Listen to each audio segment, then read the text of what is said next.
คนจะมาเหมาเป็นยังคนจะมาเรียนเป็นยังคนจะมาปฏิบัติสีได้ของดีนะอย่าว่าอยากอัดให้ครูบาอัดให้ออกไปนะผู้ใดมีปัญญามันเดี๋ยวมันมาเองมาหาเองมาต่อยอดเองมั้ยผู้ใดอันฉลาดมันฟังแล้วมันรู้แล้วมันก็เดี๋ยวมาต่อยอดของมันเองเพราะว่าลึกๆคนน่ะมันอยากสำเร็จอยู่แล้วอยากสำเร็จให้มันเยอะขึ้นมนุษย์สมบัติสวรรค์สมบัติพรหมสมบัตินิพพานสมบัติจะได้หลายๆขึ้นแต่มันเอาไปจังเหตุแม่นบ่เลยได้สำใดก็เลยเอาสำนั้นจังเหตุนี่เพิ่นห้องอันเพิ่นห้องว่าฌานพรหมวิหารนี่เขาเรียกว่าอันนี้เขาเรียกอริยทรัพย์ทรัพย์ภายใน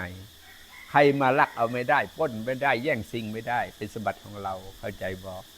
วันนี้พวกข้อทรัพย์ภายนอกก็สิตามมามนุษย์สมบัติสวรรค์สมบัติพรหมสมบัตินิพพานสมบัติสิตามมา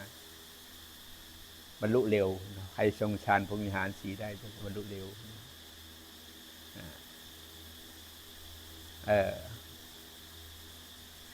โรคภัยไข้เจ็บก็หายท่านได้ตอนนี้นะมันมีความสุขหลายนะ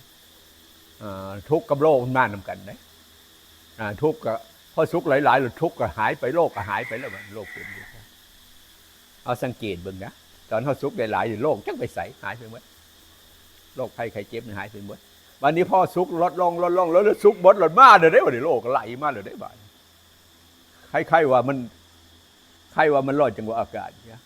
ว่าเจ้ามัดซุกมาได้ก็หุ่มมาโลกหุ่มมากินรอดนะแม่นบ่